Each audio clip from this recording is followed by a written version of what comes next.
10 mistakes to avoid when learning self-defense. Self-defense is an essential skill to have, but it's not always easy to learn. Some pitfalls and mistakes can hold you back or even put you in danger. In this video, we're going to help you avoid the most common mistakes people make when learning self-defense. From neglecting to practice regularly to relying too much on physical techniques. We'll cover the top 10 mistakes to avoid and provide tips and strategies for staying on track. But before we head there, kindly press the thumbs up and subscribe to our channel to keep self-defense videos coming. Now, let's get to what we're here for. Number 10. Not practicing regularly. Regular practice is crucial for maintaining and improving your self-defense skills. Without it, you may find that your skills and muscle memory start to deteriorate, leaving you unprepared and potentially vulnerable in a real-world self-defense situation. How to be better. Make sure to set aside some time to practice your techniques and stay sharp. This can involve training with a partner, drilling specific techniques, or working on physical fitness. It's also a good idea to vary your training and try out different scenarios and situations to better prepare yourself for the unexpected. For instance, you might practice defending against different types of attacks, such as grabs, punches, or weapons, or work on your physical conditioning to improve your endurance and strength. By consistently practicing and reinforcing your skills, you'll be better prepared to handle a self-defense situation if it arises. Number 9. Relying solely on physical techniques. While physical techniques are certainly important in self-defense, they're not the only tools at your disposal. Nonviolent techniques such as verbal de-escalation and conflict resolution can also be effective in avoiding or diffusing a potentially dangerous situation. By learning and practicing these nonviolent techniques, you can potentially avoid the need for physical self-defense altogether. It's also important to understand that physical self-defense should only be used as a last resort when all other options have been exhausted. This means that it's crucial to have a range of strategies and tactics, including both physical and nonviolent techniques. How to handle the situation. Verbal de-escalation, for instance, can involve using a calm and respectful tone, making eye contact, and using open body language to signal that you're not a threat. Conflict resolution strategies, on the other hand, might involve finding common ground, listening actively, and using I statements to express your perspective without attacking the other person. By learning and practicing these nonviolent techniques, you can potentially de-escalate a potentially dangerous situation. Number 8. Focusing too much on one style or technique. It's important to have a well-rounded self-defense skill set that includes a variety of techniques and strategies. Different situations may call for different tactics, and it's important to be prepared and flexible. A technique that works well against a single unarmed attacker may not be as effective against multiple attackers or attackers with weapons. Don't get too attached to one particular technique or style, as it may not always be the best option in a given situation. Instead, focus on developing a diverse set of skills that you can draw upon as needed. This can involve training in multiple styles or techniques, as well as learning how to adapt and improvise in different situations. Here are some drills to keep in mind. Reaction drills. Reaction drills are designed to help you develop quick reflexes and improve your ability to respond to sudden attacks. To practice reaction drills, you can have a partner simulate a sudden attack, such as a grab or punch, and you must quickly react and defend yourself. Scenario drills. Scenario drills are designed to simulate real-world self-defense situations. To practice scenario drills, you can create a mock scenario with a partner, such as a mugging or assault, and then practice the self-defense techniques and strategies you'd use to defend yourself. Resistance drills. Resistance drills are designed to help you practice your self-defense techniques against a resisting opponent.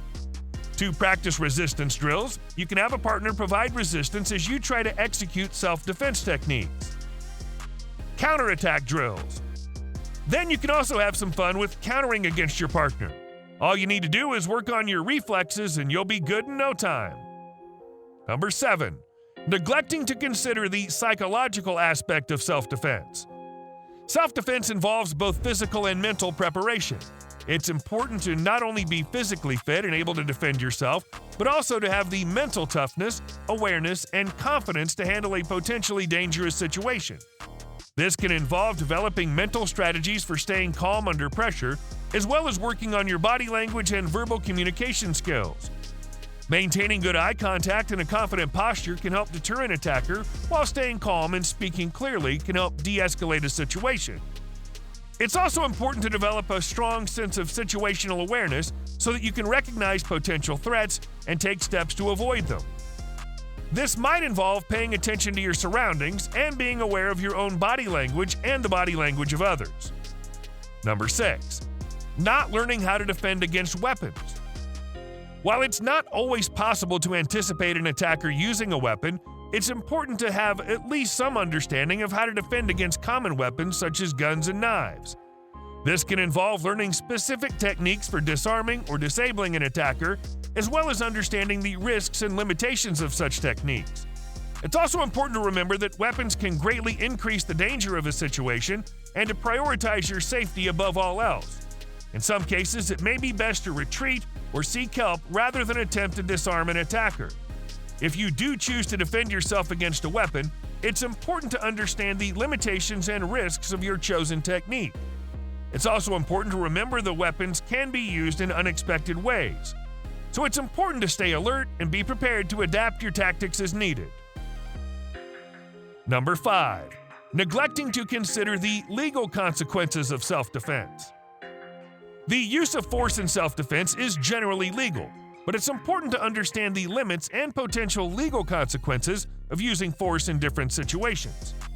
Different laws and legal standards may apply depending on your location, the specific circumstances of the situation, and the amount of force used. It's important to familiarize yourself with the self-defense laws in your area and to understand that using force may have legal consequences, even if it was justified as self-defense. In general, the use of force in self-defense is justified when it's necessary to protect yourself or others from imminent harm. So, seek legal consequences and always know what you're doing. Number 4. Not considering environmental factors. Your surroundings can have a big impact on a self-defense situation. Make sure to pay attention to your environment and use it to your advantage if necessary.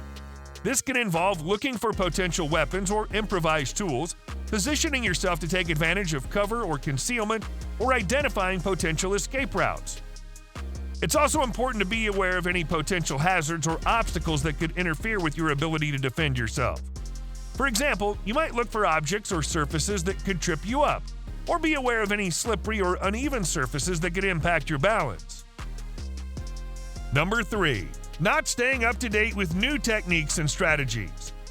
The field of self-defense is constantly evolving, and it's important to stay up to date with new techniques and strategies. This can involve seeking out additional training, reading self-defense literature or blogs, or participating in online forums or discussion groups. By staying up to date with new techniques and strategies, you'll be better to adapt your skills and tactics to new situations and challenges. It's also important to remember that no single technique or strategy is guaranteed to work in all situations, and to be flexible and adaptable in your approach. By staying up to date and open to new ideas and techniques, you'll be better able to handle any self-defense situation that comes your way. Number 2. Not practicing under realistic conditions.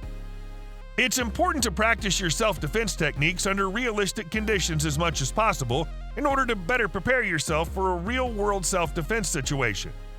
This can involve training with a partner who provides resistance and simulates a realistic attack, or using training aids such as pads or protective gear to allow for more realistic contact.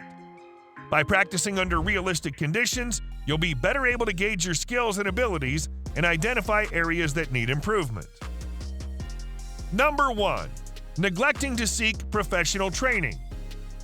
While it's important to practice and train on your own, seeking out professional self-defense training can greatly improve your skills and confidence. Look for reputable trainers and programs that teach practical, effective techniques. Professional training can provide structured instruction, feedback, and the opportunity to practice and drill techniques in a controlled setting. It can also expose you to a wider range of skills and tactics and provide valuable experience in simulated self-defense scenarios. Additionally, professional trainers can provide personalized coaching and guidance and help you develop a tailored training plan that meets your specific needs and goals. By seeking out professional training, you'll have the opportunity to learn from experienced instructors and get the most out of your self-defense training. But then a question arises: how to seek a reputable instructor? Research and compare different instructors or schools. Look for instructors or schools that have a good reputation and a proven track record of success. Read reviews and ask for recommendations from trusted sources. Check credentials and qualifications. Look for instructors who have the appropriate credentials and qualifications. This might include certifications, licenses, or degrees of self-defense or related fields. Observe a class or workshop. If possible, try to observe a class or workshop led by the instructor you're considering. This will give you a good idea of their teaching style, the quality of the instruction, and the overall atmosphere of the school or class. Don't be afraid to ask questions. It's important to find an instructor who's willing to answer your questions and concerns.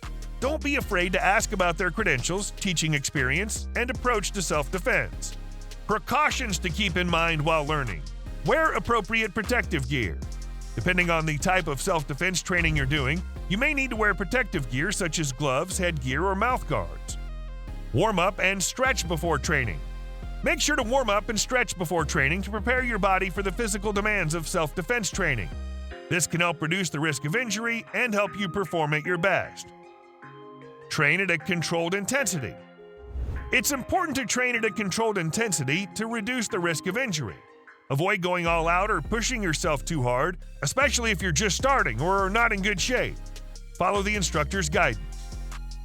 Using protective training aids.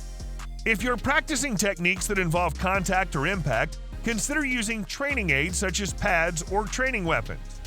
These can help to reduce the risk of injury and allow you to practice at a controlled intensity. Train with a partner. It's generally safer to train with a partner rather than alone.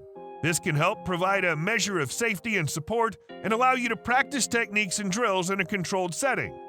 Just make sure to communicate with your partner and follow the instructor's guidance on how to train safely. With these precautions, you can stay safe while doing your best. Thanks for watching our video on the 10 mistakes to avoid when learning self-defense. We hope you found the information helpful and are now better equipped to avoid these common pitfalls in your self-defense journey. If you enjoyed this video, be sure to give it a like and subscribe to our channel for more self-defense tips and resources. Don't forget to hit the bell icon to stay notified of new videos. We'd love to hear your thoughts on the video, so be sure to leave a comment and share your thoughts. And if you know someone who could benefit from this information, don't forget to share the video with them. Stay safe and keep on training.